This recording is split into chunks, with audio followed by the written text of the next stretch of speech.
up? It's your boy Taylor Grant. I'm here with Bellator Claims Resolution. I'm here to talk to you about the denial of the day. Erica says, I had insurance company for some time and never had a claim filed. We had a bad storm with large hail come through and it damaged our roof. They refused to fix the roof. The adjuster came out and said he lives up the street and there wasn't any hail with that storm.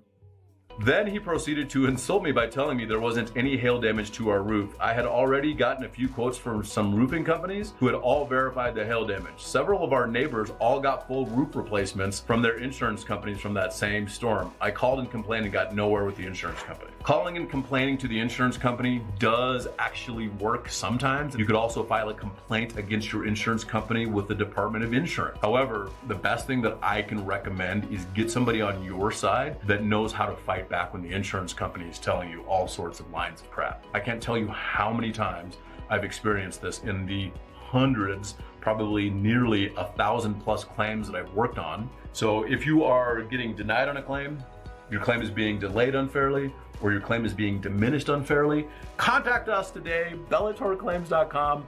We want to help you if we can. Let us see what we can do for you. Contact us today, bellatorclaims.com.